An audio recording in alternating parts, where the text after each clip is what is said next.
늘 죄악으로 기우는 연약한 자들이 준비하신 하나님의 말씀 받고자 한 자리에 모였습니다. 선포되는 말씀을 통해 꼭 필요한 것을 붙들 믿음과 가감없는 결단과 포기도 허락해 주시고, 불신과 혼란이 가득한 세상에서 여전히 하나님의 영광만 비추는 자로 살게 하여 주옵소서. 이 시간 말씀을 통하여 어두워진 우리 마음을 밝히 조명해 주시고, 찬양받기에 합당하신 하나님을 오직 예수 그리스도의 공로 힘입어 높여드리도록 성령 충만함의 은혜를 허락하여 주옵소서. 존귀하신 예수님의 이름으로 간절히 기도드립니다. 아멘. 하나님 말씀 봅니다. 하나님 말씀 창세기 38장 한번 전체 다 보겠습니다. 창세기 38장입니다.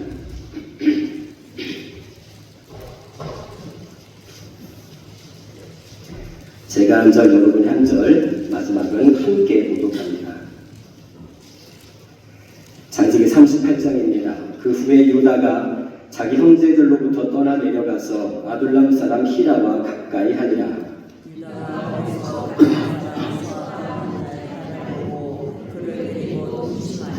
그가 임신하여 아들을 낳으매 유다가 그의 이름을 에리라 하니라.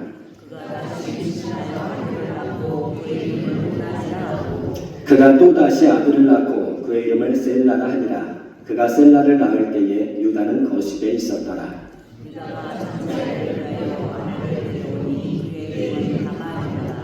유다의 장자 엘이 여호와가 보시기에 악함으로 여호와께서 그를 죽이신지라.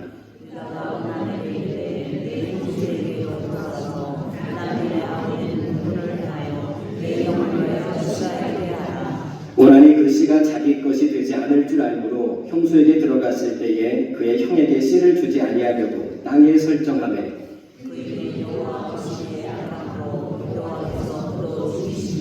유다가 그의 며느리 다말에게 이르되 수절하고 내 아버지 집에 있어 내 아들 셀라가 장성하기를 기다리라 하니, 셀라도 그 형들같이 죽을까 염려함이라.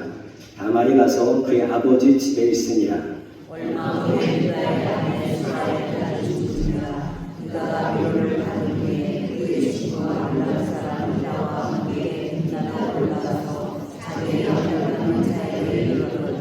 어떤 사람이 다말에게 말하되 내 시아버지가 자기의 양털을 깎으려고 딥나에 올라왔다 한지라.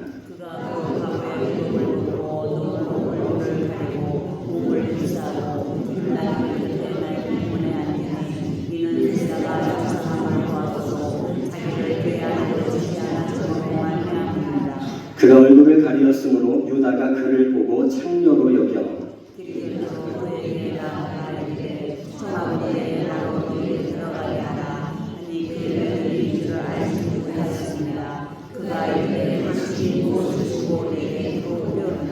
유다가 이르되 내가 내 때에서 염소 새끼를 주리라. 그가 이르되 당신이 그것을 줄 때까지 담보물을 주겠느냐.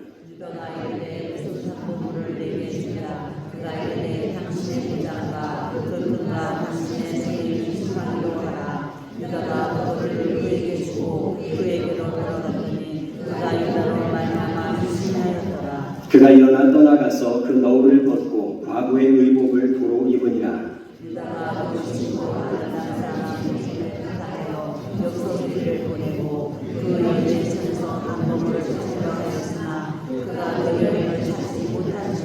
그가 그곳 사람에게 물어 이르되 길 곁 에나임에 있던 창녀가 어디 있느냐.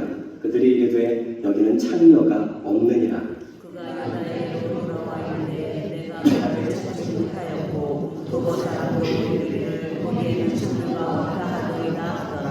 유다가 이르되 그로 그것을 가지게 두라. 우리가 부끄러움을 당할까 하노라. 내가 이 염소 새끼를 보냈으나 그대가 그를 찾지 못하였느니라.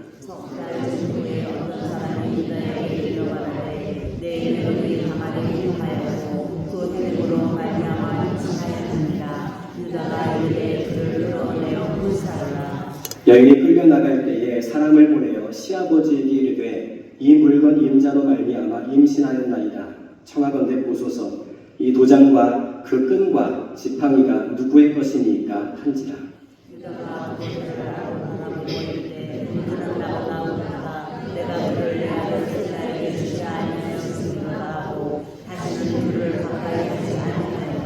계산할 때 보니 쌍태라. 계산할 때 셋이 나오는 자, 산파가야 때 이는 먼저 나온 자라고 홍수리를 가져다가 그 손에 베었더니 그 손을 도로 들이며 그의 아우가 나오는지라. 산파가 이르되 내가 어찌하여 터뜨리고 나오느냐 하였으므로 그 이름을 베데스라 불렀고, 그의 형 곧 손에 홍색실이 있는 자가 뒤에 나오니 그의 이름을 세라라 불렀더라. 아멘. 네, 지금 목소리가 조금 잠겨 있어도 좀 양해를 부탁드립니다. 창세기 38장은 앞서 요셉 이야기가 계속 진행되어 오다가 갑자기 중단되고, 요셉의 넷째 여인 유다와 그의 며느리 다말의 수치스러운 이야기를 기록하고 있습니다. 창세기 37장 36절에 보면 미디안 사람이 애굽에서 바로의 신하 신위대장 오디발에게 요셉을 팔았더라 라고 37장이 마무리가 되고요. 오늘 38장을 건너뛰어서 39장 1절을 보면 요셉이 이끌려 애굽에 내려가매 바로의 신하 신위대장 애굽 사람 오디발이 그를 그리로 데려간 이스마엘 사람의 손에서 요셉을 샀다라고 시작을 합니다. 이 37장 39장 사이에 이 창세기 저자인 모세가 유다와 다말의 사건을 기록하고 있어요. 그래서 매튜엘리는 자신의 주석에서 이렇게 말하기도 합니다. 창세기 38장의 유다를 칭찬할 사람은 아무도 없을 것입니다. 이렇게 말하기도 했어요. 오늘 본문 좀 길었지만 감추는 편이 더 낫겠다는 생각이 들 만큼 그런 이야기입니다. 그런데 모세가 유다의 타락을 그대로 기록한 이유는 이런 방법, 이런 이야기를 기록하지 않고서는 알 수 없는 진리가 오늘 말씀에 담겨 있기 때문입니다. 1절에 보면 그 후에 유다가 자기 형제들로부터 떠나 내려가서 아둘람 사람 히라와 가까이 하리라 라고 말씀하고 있어요. 그 후라고 말씀하는데 이 말은 앞장 마지막 절인 요셉이 보디발에게 팔린 후를 말합니다. 유다가 왜 형제들로부터 떠났을까 자세히 나타나진 않았지만 추측건데 형제들의 위선적인 모습 때문에 그렇습니다. 요셉을 누가 팔았죠? 형제들이 팔았죠. 그 가운데 유다도 있었습니다. 자기들이 요셉을 팔고도 요셉이 죽었다고 거짓말했을 뿐 아니라 요셉의 채색옷에 수면소 피를 뿌려서 마치 죽은 것처럼 꾸몄고 오랜 시간 요셉 때문에 애곡하는 아버지를 위로하고 있었습니다. 이를 저지른 자들이 위로도 하고 있죠. 본문에 등장하는 유다도 마찬가지 입장이었습니다. 그런데 그런 형제들의 모습을 계속 보고 있노라 하니 염증이 생긴 것 같아요. 그래서 형제들을 떠나게 된 게 아닌가라고 추측할 수가 있을 것 같습니다. 그런데 그렇게 떠난 유다, 그의 삶에는 좋은 모습이 나타나야 되는데 점점 실수투성인 모습이 드러나게 됩니다. 첫 번째로 아둘람 사람 히라와 친구가 되었다라고 말씀하고 있어요. 고린도전서 15장 33절에 보니까 속지 말라, 악한 동무들은 선한 행실을 더럽히나니라고 말씀하고 있습니다. 우리가 좋은 친구를 만나는 건 굉장히 중요한 일인 것 같아요. 어떤 친구는 나의 삶과 가치관까지 바꿀 만큼 중요한 역할도 합니다. 그런데 유다는 이방인과 친구가 되었고 그때부터 죄가 서서히 드러나기 시작합니다. 이전에 보니까 유다가 거기서 가나안 사람 수아라는 자의 딸을 보고 그를 데리고 동침했다라고 말씀합니다. 유다는 본래 자기 민족의 여인이 아니라 이방 여인과 결혼합니다. 물론 아버지의 허락도 없었을 것 같아요. 배우자 선택에 있어서 이방 친구 히라와 상의했을지도 모릅니다. 이 죄는 즉 이방 사람과 결혼하는 죄는 하나님이 굉장히 가증스럽게 여기는 죄거든요. 하나님은 자신의 택한 백성들이 이방 여인과 결혼하는 것을 결단코 원치 않으시기 때문입니다. 왜냐하면 유대인들끼리 하나님의 선민끼리 결혼해서 그들의 거룩성을 보존하시기를 기뻐하셨기 때문에 가나안 사람들, 이방 사람들을 원치 않으셨어요. 그런데 비극이 시작되죠. 지금은 믿지 않는 배우자를 선택하는 자녀들을 볼 때 별 대수롭지 않게 여기는 시대인 것 같아요. 그런데 이 짧은 생을 살아오면서 이 세상에서 가장 큰 비극 가운데 하나가 뭔가 생각해 보니까 믿지 않는 사람과 가정을 이루는 게 아닌가라는 생각이 들었습니다. 창세기 20장에는 그랄 왕 아비멜렉이 아브라함의 아내 사례를 취하고자 할 때 하나님이 막아주신 사건이 기록되어 있어요. 또 창세기 24장에는 아브라함이 그 아들 이삭의 며느리를 구할 때 늙은 종에게 말합니다. 우리 고향에서, 내 고향 단 아람에서 며느리감을 찾아와라. 그래서 누굴 데려오죠? 리브가를 데려오죠. 창세기 28장에도 보면 이삭이 야곱에게 신신당부를 합니다. 너는 가나안 사람의 딸들 중에서 아내를 맞이하지 말고 외삼촌 라반의 딸들 중에서 아내를 맞이하라. 그렇게 레아와 라헬을 맞이했어요. 하나님은 곳곳에서 이방 여인과 결혼을 엄히 금하셨습니다. 창세기 34장에 보면 야곱의 아들들이 세겜 남자들을 죽인 사건이 나오는데 그 이유도 여동생 디나를 이방 사람에게 아내로 이어줄 수 없다는 이유 때문에 그런 일을 저질렀어요. 사단은 예나처럼이나 온갖 수단과 방법을 동원해서 택하신 자들의, 택하신 가정들의 경건을 오염시킵니다.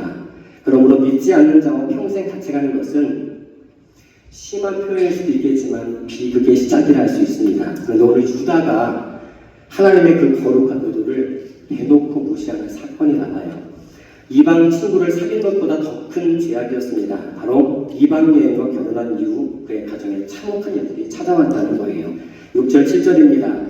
유다가 장자 엘을 위하여 아내를 취하니 그 이름은 다말이더라. 유다의 장자 엘이 여호와 목전에 악함으로 여호와께서 그를 죽이신지라 라고 말씀하고 있어요. 유다도 일찍 결혼했고 자기 아들, 이 3명의 아들들도 일찍 결혼시키려 했습니다. 아들 셋 가운데 장자였던 엘과 또 구해온 며느리 다말과 부부의 연을 맺게 합니다. 그런데 어찌된 일인지 성경은 심각하게 여호와께서 엘을 죽이셨다라고 기록하고 있어요. 엘의 죄가 무엇이었는지 구체적으로 알 수는 없지만 적어도 하나님의 율법을 대놓고 무시했을 가능성이 크고 납비 문맥상 엘이란 사람은 성윤리가 완전히 망가진 사람으로 보입니다. 하나님이 죽이실 수밖에 없을 정도로 심히 부패한 사람이 유다의 장자인 엘이었어요. 하나님은 죄인들이 기존의 악을 버리고 더 악한 길로 빠질 때 즉각 처벌하실 수 있고 심지어 이 땅에서 완전히 제거하시기도 하신다는 사실을 우리는 꼭 기억해야 됩니다. 8절 볼까요? 유다가 오난에게 이르되 내 형수에게로 들어가서 남편의 아우의 본분을 행하여 내 형을 위하여 씨가 있게 하라는 말씀합니다. 신명기 25장의 모세 율법을 보면 형제들이 함께 사는데 그중 하나가 죽고 아들이 없거든 그 죽은 자의 아내는 나가서 타인에게 씨까지 말 것이요 그 남편의 형제가 그에게로 들어가서 그를 맞이하여 아내로 삼아 그의 남편의 형제된 의무를 그에게 다 해서 형의 후사를 잊게 하라라는 말씀이 나옵니다. 많이 들어보셨을 계대 결혼법을 말씀하고 있어요. 이 계대 결혼 제도는 단지 죽은 형의 후사를 잇는 그런 의미뿐만 아니라 또 여러 가지 다른 이유가 있습니다. 경제적인 이유도 있는데요. 형이 죽고 많은 재산을 상속받은 형수가 그 재산을 가지고 타인에게 시집을 가버리면 본래 재산이 타인의 집에 편입되기 때문에 그 재산을 지키기 위해서도 이 형제들끼리 결혼을 법으로 정해놨습니다. 반대로 형이 가난했다면 형이 죽어버리면 형수가 굶어 죽을 확률이 크겠죠. 그 형수를 굶어 죽지 않고 생명을 보존케 하는 목적을 위해서도 이 법이 시행되고 있었습니다. 9절 10절입니다. 두 번째 아들 오난이죠. 오난이 그 씨가 자기 것이 되지 않을 줄 알므로 형수에게 들어갔을 때에 그의 형에게 씨를 주지 아니하려고 땅에 설정하매 그 일이 여호와가 보시기에 악함으로 여호와께서 그도 죽이셨다라고 말씀합니다. 장자가 죽었어요. 또 그의 둘째 아들 오난이 형의 후사를 이어가는 아버지의 지시를 들었지만 오난은 아버지의 지시를 받아들이지 않았고 형수와 동침은 하면서도 고의로 피임을 택합니다. 죽은 형의 후사를 위해 형수와 동침하는 것은 율법에 정했기 때문에 합법이지만 관계를 하면서도 고의적으로 피임을 하는 것은 간음죄에 해당했습니다. 우리 유다의 후손을 이루라고 하시는 하나님의 명령을 거역한 죄이기 때문에 하나님은 엘에 이어서 오난도 죽이십니다. 자, 유다의 장남과 차남이 죽었어요. 유다의 마음이 어땠을까요? 막내가 하나 남았는데 유다의 마음이 어땠을까요? 아마 다말을 바라볼 때 내가 구해온 저 며느리가 우리 집안의 아들들을 다 말려버리는구나, 씨를 말려버리는구나 그렇게 생각하지 않았을까요? 다말은 유다는 자기 막내 아들만큼을 지키고 싶었습니다. 법에 의하면 이 아들 셀라에게 다말을 또 아내로 줘야 되는데 또 어떻게 될까봐요. 막내마저 죽을까봐 이렇게 불러댑니다. 다말아, 친정으로 돌아가서 막내가 클 때까지 기다려. 이내는 어떤 마음이 숨어있죠? 막내만큼은 너한테 줄 수 없겠다는 거죠. 엘과 오난이 자기 죄 때문에 죽은 건데 유다의 입장에서는 며느리 다말을 위험한 여자로 인식했던 것 같습니다. 그래서 셀라를 내어주지 않았어요. 자, 12절 13절에 보면 얼마 후에 유다의 아내 수아의 딸이 죽은지라 유다가 위로를 받은 후에 그의 친구 아둘람 사람 히라와 함께 딥나로 올라가서 자기의 양털 깎는 자에게 이르렀더니 어떤 사람이 다말에게 말하되 내 시아버지가 자기의 양털을 깎으려고 딥나에 올라왔다는지라 기록하고 있습니다. 유다는 아내를 잃었어요. 외로운 시절을 보내겠죠. 그런데 당시 유목민들에게 가장 연중의 가장 큰 행사 가운데 하나가 양털을 깎는 일이었습니다. 그 시기가 찾아왔고 자기 친구 히라와 함께 딥나로 올라갑니다. 그 소식을 다말이 들은 거예요. 14절부터 16절 보면 그가 과부의 의복을 벗고 너울로 얼굴을 가리고 몸을 휩싸고 딥나 길곁 에나의 문에 앉으니 이는 셀라가 장성함을 보았어도 자기를 그의 아내로 주지 않음으로 말미암음이라. 그가 얼굴을 가리었으므로 유다가 그를 보고 창녀로 여겨 길곁으로 그에게 나아가 이르되 청하건대 나로 내게 들어가게 하라니 그의 며느리인 줄을 알지 못하였습니다. 그가 이르되 당신이 무엇을 주고 내게 들어오려느냐. 앞서 유다는 여러 가지 실수를 해요. 이방 친구를 사귄 것도 잘못이죠.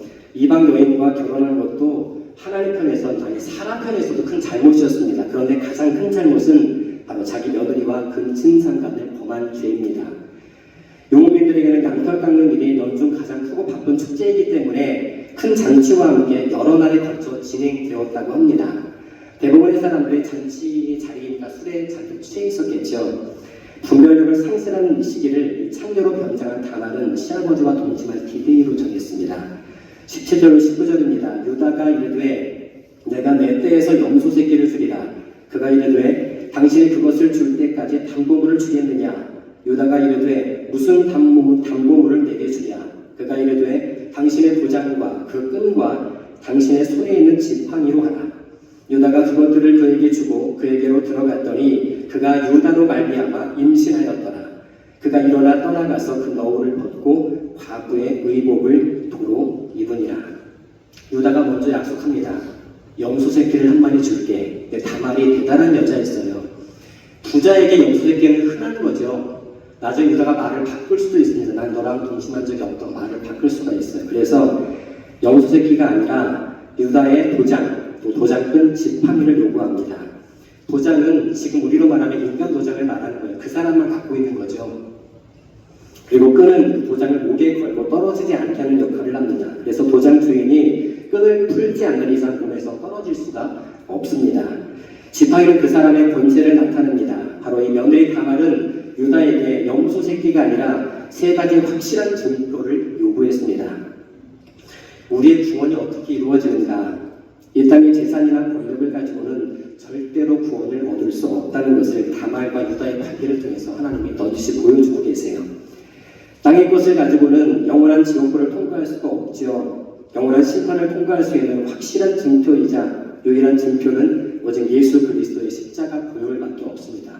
그래서 오늘 설교의 제목을 확실한 증표, 유일한 증표라고 정해봤어요.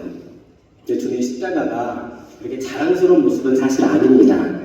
다말이 요구한 증표가 유다가 음행한 대가인 것처럼 주님의 십자가 역시 죄의 수치스러움을 나타내는 상징이었기 때문에 그래요. 그럼에도 변치 않는 사실은 하나님은 오직 주님의 십자가를 통해서만 택한 백성들을 구원하신다는 사실입니다.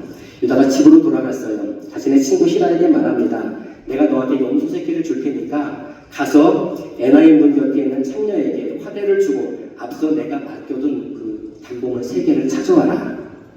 그런데 히라가 가져온 소식은 이거였습니다. 이곳에는 창녀가 없다.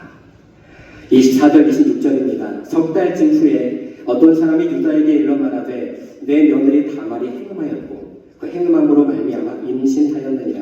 유다가 이르되 그를 끌어내어 불사르라. 여인이 끌려나갈 때 사람을 보내어 시아버지에게 이르되 이 물건 임자로 말미암아 임신하였나이다. 청하건대 보소서 이 도장과 그 끈과 지팡이가 누구의 것입니까? 한지라. 유다가 그것들을 알아보고 이르되 그는 나보다 옳도다. 내가 그를 내 아들 셀라에게 주지 아니하였으리로다 하고 다시는 그를 가까이 하지 않았다 라고 말씀합니다. 3개월 동안 다말은 참고 시기를 기다리고 있었습니다. 그런데 이 다말이 임신했다는 소식이 이 시아버지의 귀에 들어간 거예요. 그 당사자가 자기인 줄은 꿈에도 모르고 일만의 고민도 없이 다말을 끌어내서 불사르다고 소리칩니다. 자신이 행음한 것은 문제 삼지 않고 며느리가 행음한 것은 큰 문제가 되는 이중잣대를 가진 사람이 유다였어요. 그렇게 수치스럽게 끌려나가는 다말이 시아버지 앞에 그제서야 세 가지 단고물을 던져놓습니다. 25절이죠. 여인이 끌려나갈 때 사람을 보내어 시아버지에게 이르되 이 물건 임자로 말미암아 임신하였나이다. 보소서 이것이 누구의 것입니까? 며느리를 불태우려고 한 유다의 행동이 나의 가치관이 바뀌는 순간입니다. 26절에 보니까 그는 나보다 옳고 의롭도다. 내가 그에게 내 아들 셀라를 주지 않아서 이런 사단이 났구나 라고 고백하고 있습니다. 유다는 다말을 불태워 죽이려고 했지만 어떤 신학자는 그렇게 말합니다. 불태워 죽이려는 게 아니라 이마에다 창녀라는 걸 불로 지져서 어디에서도 이 사람의 그 죄를 드러내도록 창피한 삶을 당하게 하는 그런 모습으로 묘사한다고 말하는 신학자도 있습니다. 어찌됐든 다말의 입장은 밝혀지기 전까지는 수치스러운 삶의 연속이었을 겁니다. 그런데 유다는 다말의 정당성을 인정했습니다. 그리고 그 후로는 다말을 가까이 하지 않죠. 그는 나보다 옳고 의롭도다 라고 말한 사람은 유다 본인입니다. 창녀짓을 사람이 의롭다 할 수 있을까요, 여러분? 다말이 어딜 봐서 의로울까요? 유다는 무엇을 보고 다말을 의롭다라고 고백했을까요? 선언했을까요? 그것은 유다로부터 메시아가 올 것이라는 믿음이 있었기 때문에 의롭다, 여김을 받은 것입니다. 왜냐하면 의롭다라는 말은 믿음을 가진 자에게만 적용되는 말이거든요. 유다가 자신의 치부와 책임을 인정하는 순간에 하나님은 죽은 엘과 오난의 빈자리를 쌍둥이 아들로 채워주셨습니다. 20절로 마지막 절까지입니다. 해산할 때에 보니 쌍태라 해산할 때에 손이 나오는지라 산화가 이르되 이는 먼저 나온 자라 하고 홍색실을 가져다가 그 손에 내었더니 그 손을 도로 들이며 그의 아우가 나오는지라 산화가 이르되 내가 어찌하여 터뜨리고 나오느냐 하였으므로 그 이름을 베레스라 불렀고 그의 형 곧 손에 홍색실이 있는 자가 뒤에 나오니 그의 이름을 세라라 불렀더라. 이 말씀을 잘 보면 다말의 출산은 난상이었습니다. 이 머리부터 나와야 되는데 손부터 나왔다고 기록하고 있죠. 먼저 나온 손이 첫째인 줄 알고 풍습에 따라 붉은 줄을 묶었는데 뒤에 나오려던 아기가 팔을 끄집어 당깁니다. 자기가 먼저 나와버렸어요. 그래서 동생이 우선순위를 해치고 나왔다 해서 이름을 베레스라 불렀고 그 뒤에 나온 형을 세라라 불렀습니다.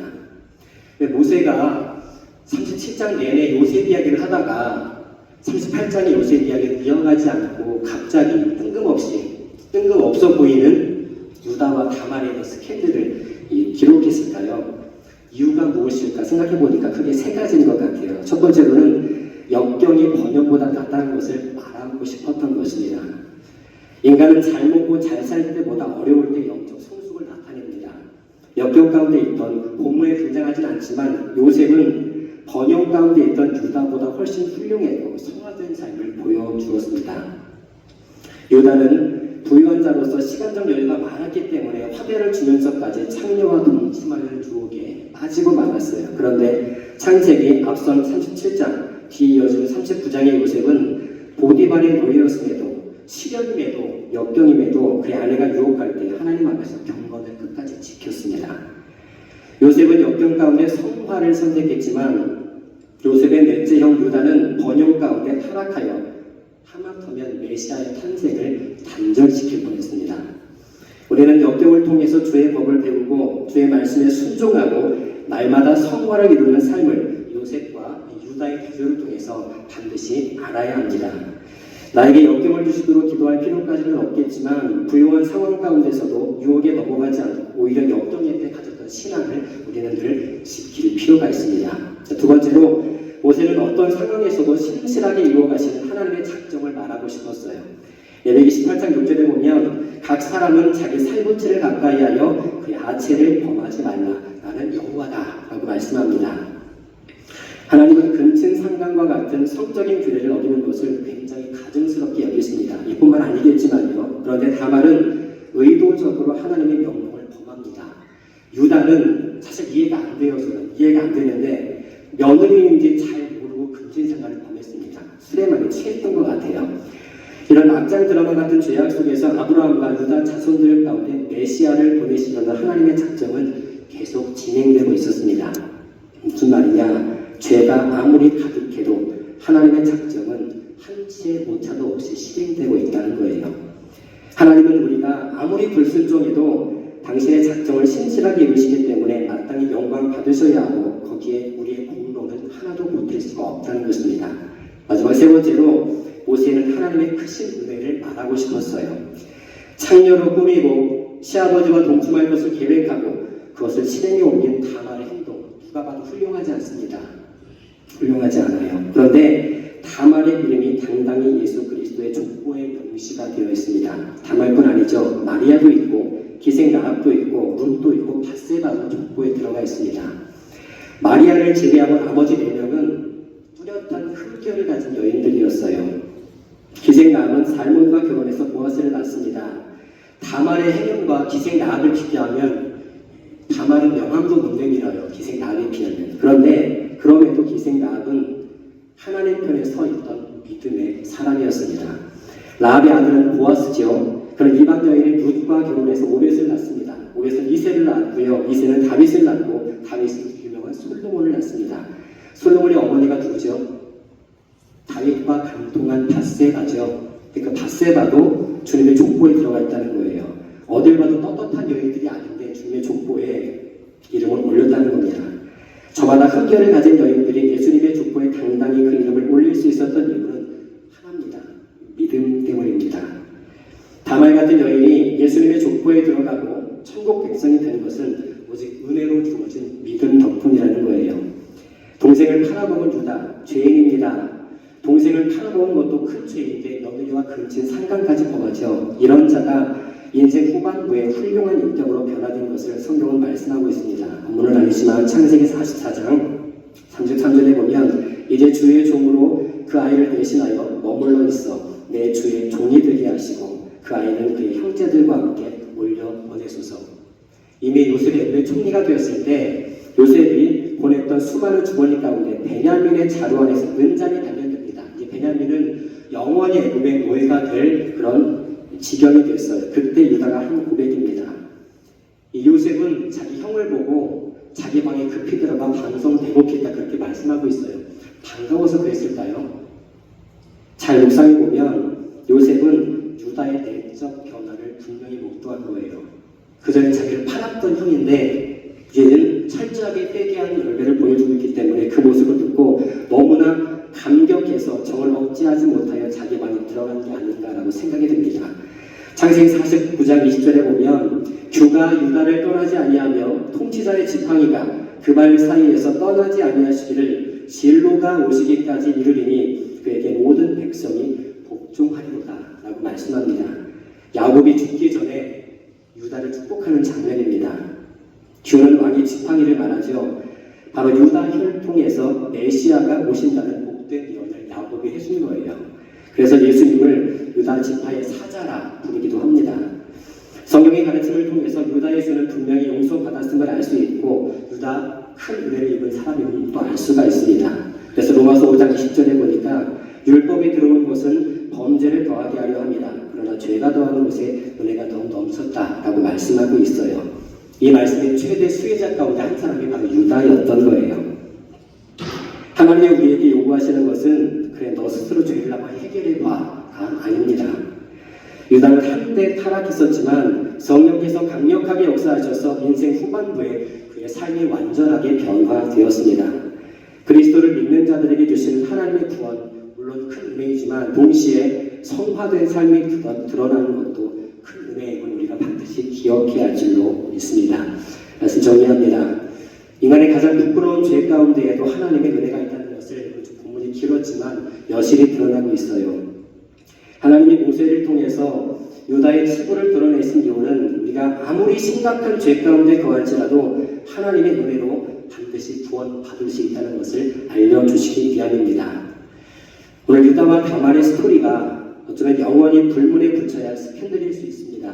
그러나 하나님의 섭리는 또 하나님의 작정하심은 모든 것을 초월하기 때문에 창세기 38장은 장차 오실 메시아가 모든 죄를 덮어주실 충분한 탁월한 자격을 갖추신 분이심을 가리키고 있습니다. 그래서 다말은 마리아의 예표적 인물로 보기도 해요. 마리아는 요셉과 정식으로 결혼한 관계가 아니었기 때문에 아이를 가질 수 없었지요. 그런데 천사들을 통해 주신 말씀에 오직 순종해서 임신을 합니다. 그런데 그 임신은 부정한 여인이라는 낙인도 떠안게 했을 거예요. 남편과의 관계에서 낳은 아들이 아니니까요. 마리아가 그렇게 살았다면 성경에 자세히 알려주지 않지만 유년 시절의 예수님도 아마 사생아 취급을 받지 않았을까 생각이 됩니다. 그럼에도 불변의 진리는 예수 그리스도께서 하나님의 아들이시고 온 세상의 구원자라는 사실입니다. 하나님은 가장 부끄러운 죄 가운데도 나를 능히 구원하십니다. 따라서 하나님의 은혜를 원하는 자는 나의 치부를 하나님 앞에 낱낱이 고백해야 합니다. 부정한 자로 영원히 낙인 찍힐 뻔했던 유다와 다말, 하나님은 창세전부터 이들을 알고 계셨고 결국 유다의 타락을 통해 다말과 그의 아들 베레스가 그리스도의 조상이 되는 은혜를 베풀어 주셨습니다. 창세전부터 다말을 사랑하신 하나님은 그를 구원하시기 위해 유다를 사용하셨고 하나님의 때 유다도 거듭나게 하셨습니다. 하잘 것 없는 우리가 하나님의 작정을 다 이해할 수 없지만 우리도 이런 과정들을 통해서 하나님께 나아온 줄로 믿습니다. 우리가 구원받는 것은 하나님의 거대한 구원 계획에 따른 것이고 오직 은혜로만 가능한 일입니다. 땅에 충만하라, 창세기의 말씀이죠. 땅에 충만하라는 태초의 명령을 지키기 위해서 다말은 우리가 보기에 어떻게 저런 짓을 하지? 라고 생각이 들 만큼 수단과 방법을 가리지 않았고 마침내 유다의 자손들을 출산해서 자신과 후손들에게 영원한 메시아 축복을 가져왔습니다. 우리는 염소 새끼 한 마리에 속아서는 안 됩니다. 그런 것으로는 우리의 죄악과 치부를 결단코 씻을 수 없고 사탄의 불시험도 하나님의 영원한 심판도 통과할 수 없습니다. 우리의 확실한 증표이고 유일한 증표이신 예수 그리스도를 필사적으로 붙잡는 그 믿음으로 금생과 또 더 나아가 내생의 축복을 받아 누리고 날마다 정결한 마음을 소유한 자로서 하나님 앞에 늘 서 있기를 주님의 이름으로 간절히 축원합니다.